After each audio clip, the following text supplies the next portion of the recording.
I've never seen something look so beautiful.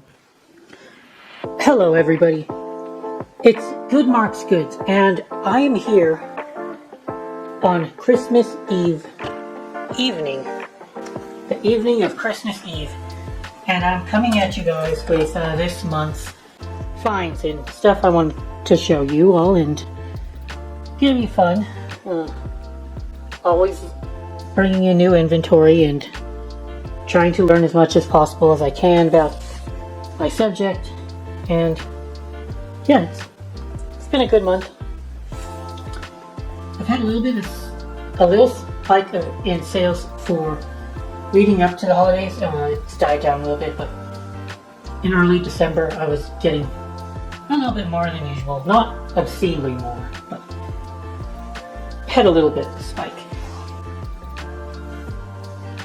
But it ended up being annoying also because I had to spend over like 5 straight days going to the post office and fulfilling orders, but that's just part and parcel, comes with the territory.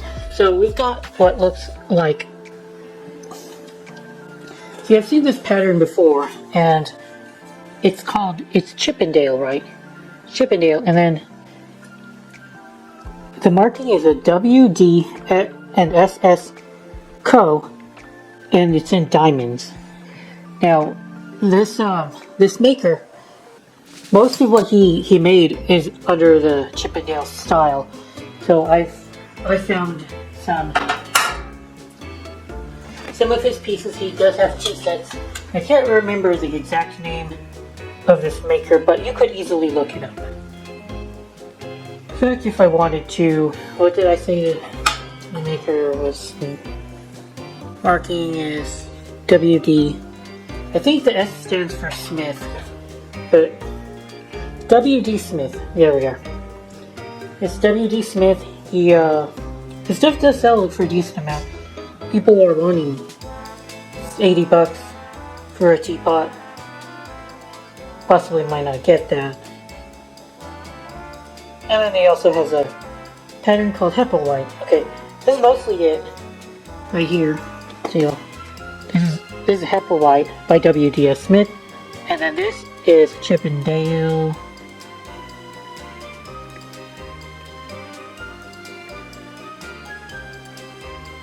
Chippendale and Hepplewhite are 2 different patterns. I don't know why the heck they would say both in the same.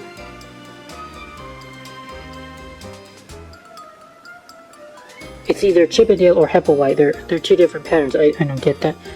This is annoying. Okay, here. There's Chippendale. Anyway, I think that they copy that from, the pattern is derived from a style of furniture. Here we are. Am I not right? Isn't Hepplewhite a different pattern from WD Smith's Chippendale? Right then.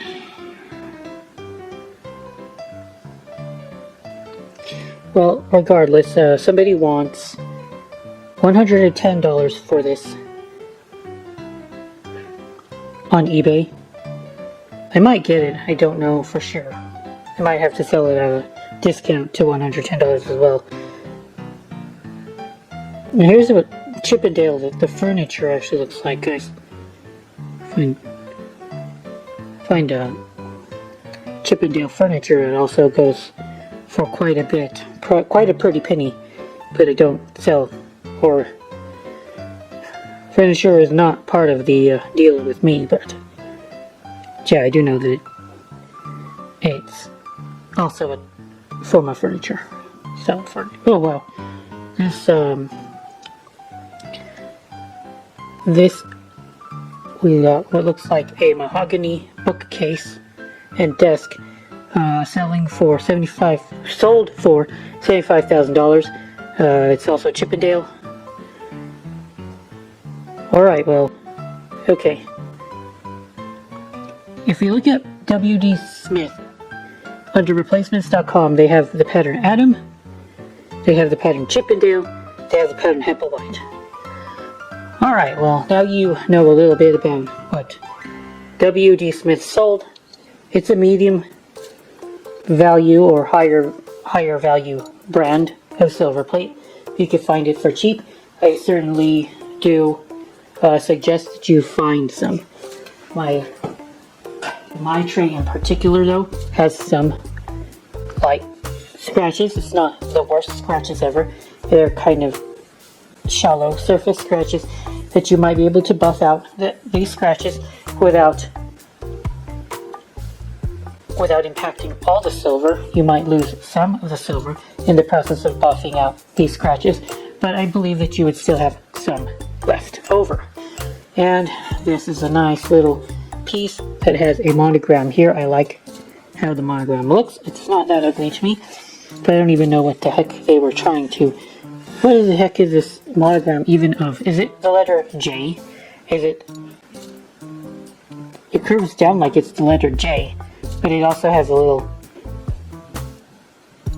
part here that makes it look like the letter T. I don't. And then it has two of these that make it look like it's an F that's flipped backwards. I don't know. I either see a J, a T, or some kind of weird F. Crazy. Alright, well, that's enough for that. Now let's go look at this other tray, and this is a wild piece, guys. I got it so cheap too. I got this tray so cheap. There's an engraving here. Guys, there's an engraving. In case you don't, I'll send it over to you all in the form of a picture over here.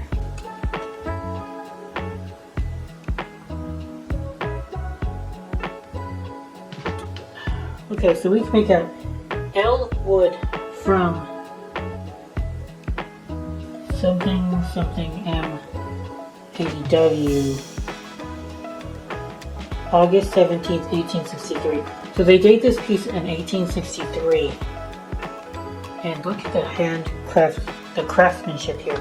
It looks like the silversmith came in with by hand and made this engraving here. Get it? In all its beautiful glory.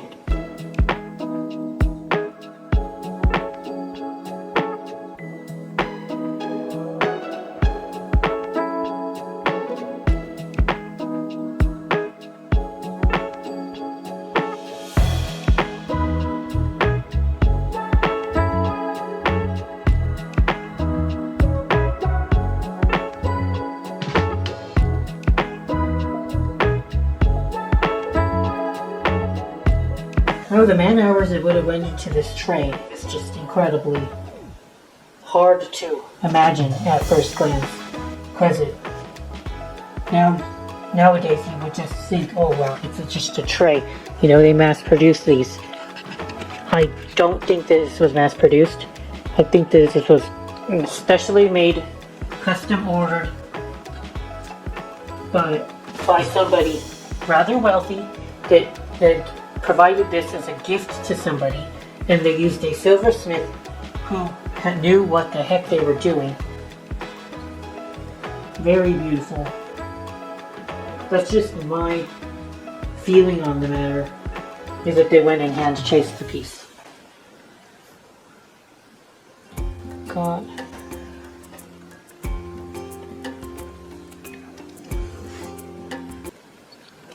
The edge is very gorgeous as well. Not a huge fan of all the silver polish that's gotten in the nooks and crannies. I think if I want to sell it, I might try to remove it with IPA, isopropyl alcohol. It's a pain in the ass to do, time consuming as well, but oftentimes buyers will complain if you do that. I've had complaints before, and I understand because I made them clean and polish the piece themselves, and they were not happy about it. And I understand, actually. So I might end up doing that. Sucks. And I have looked at and poured through every single inch of this tray trying to find a maker, and I cannot do it. I cannot do it. But we know that this tray was not something that they ripped up in a minute.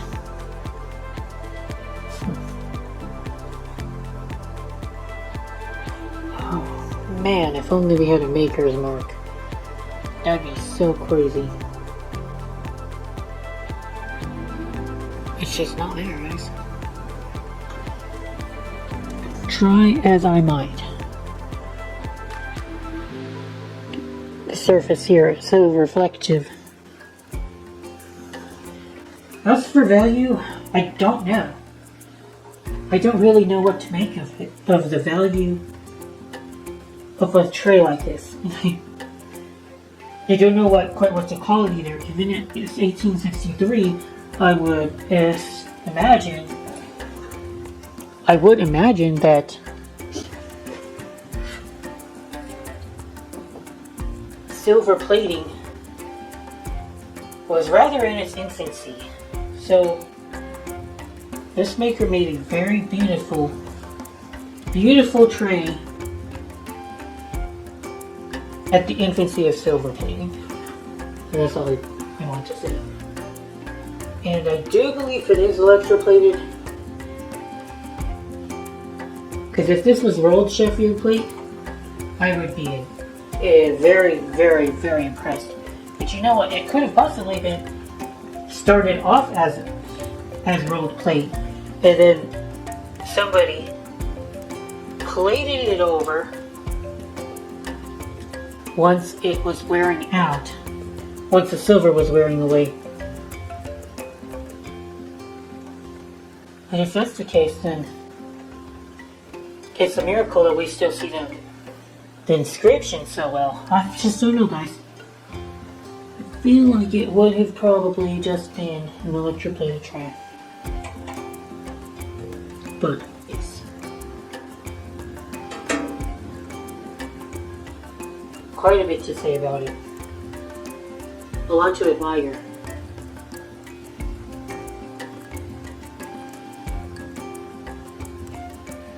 I didn't expect to look at the back and see something like W.M. Rogers or Sheridan, let me tell you that much.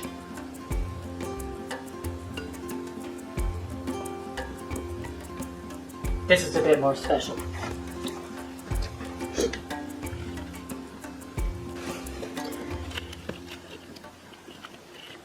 So,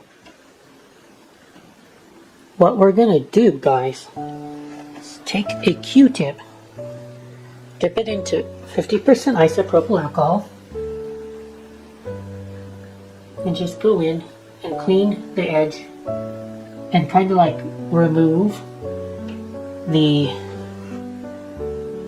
old residue that was left behind by the silver polishes that they've used over the years on this tray. And it works quite well. And then after I'm done, I'll just give it a quick little rinse of, I just use the water I have filled that I drink with. It's filtered water, so it's not gonna like impact the tray too much. Don't want it to become like super tarnished again using our sketchy city water. You see, got all kinds of crud here just from the silver polish. Now I wanted to show you guys this, because I was thinking that it was hand chased, and I think that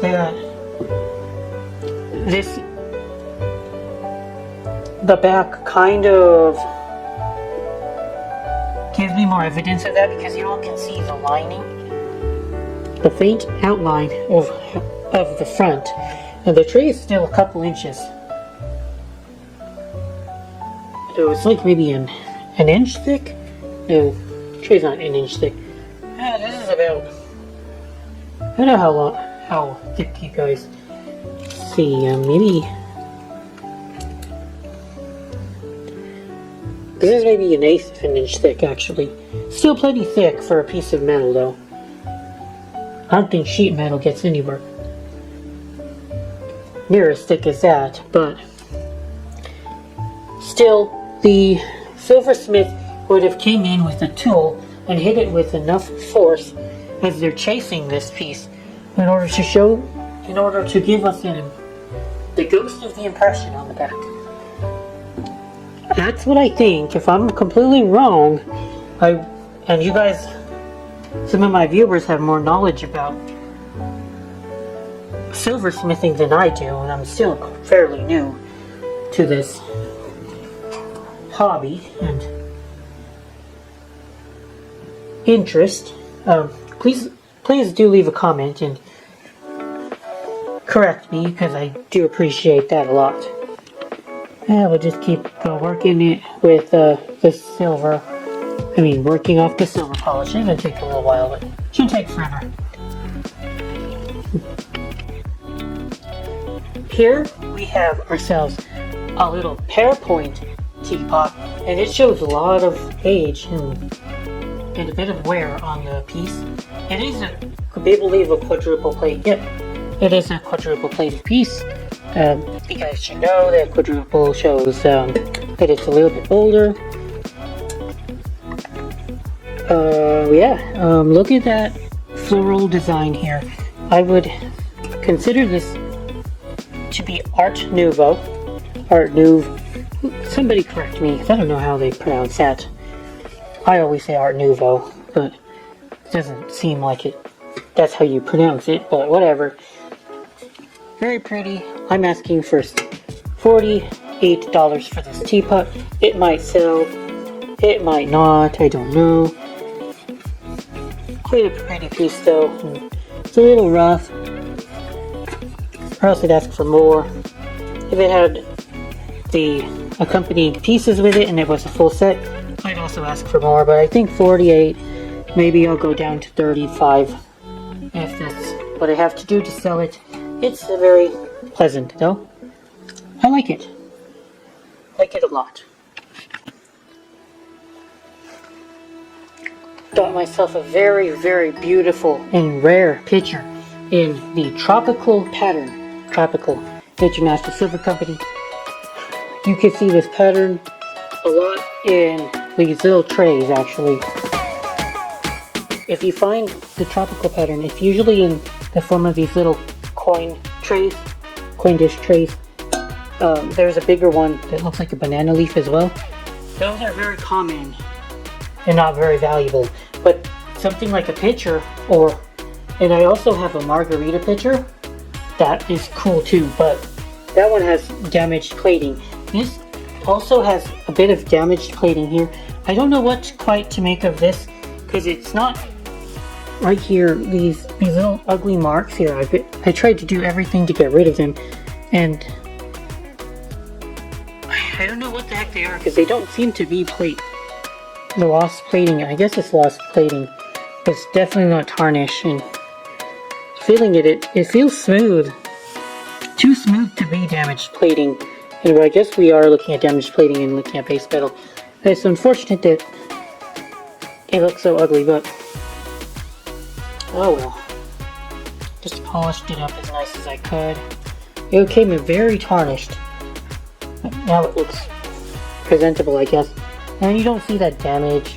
It's just on the bottom of the foot, so unless somebody is like looking at it directly, picking it up, you don't really see it at all. So I would want at least 60 for this.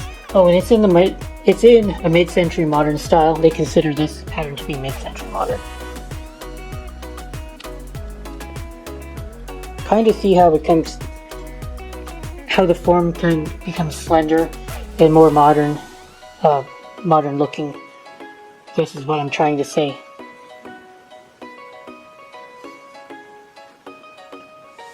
Yeah.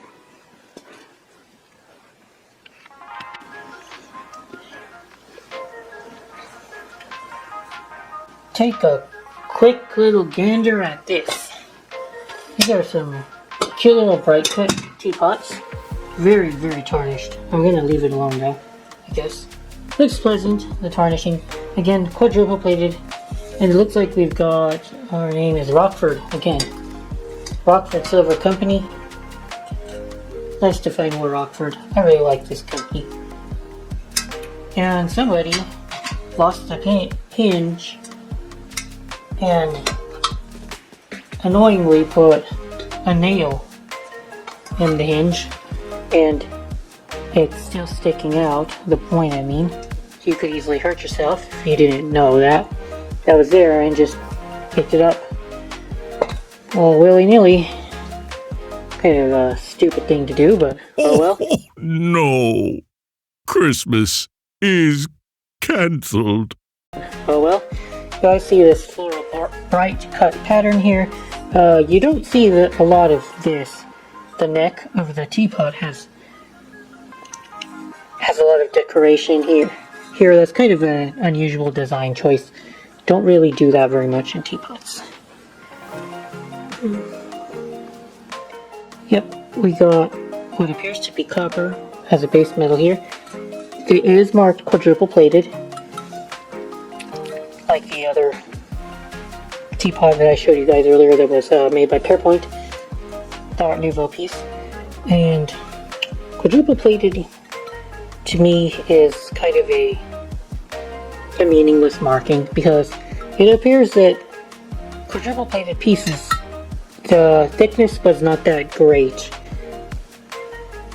When you hear quadruple plated, they tried to make people think that the plating was 4 times thicker, and from what I've discovered scrapping pieces and seeing how easily the silver gets lost, I don't think that's quite true. And I think that regular silver plate like this or maybe like this picture, mid-century modern tropical, I bet you that they're about the same thickness. They just were using this quadruple plate name as kind of like a, I don't know, a selling point, but it definitely was a little sketchy for companies to use that marking. Maybe that's why it fell out of favor, because they were kind of being a little dishonest, if you ask me. And I'm only saying this because I've seen enough quadruple plated pieces to know that the thickness doesn't seem to indicate any higher, thicker than regular silver plate, which is unfortunate. But they're very pleasant pieces to look at. Minor denting, you can barely even notice it. And I've got to take some kind of a file to this nail and file this down because this is really irritating me. This seems like a pretty good spot to call it for now. I'll show you guys some other cool stuff in a little while. Thank you. Good Mars is out.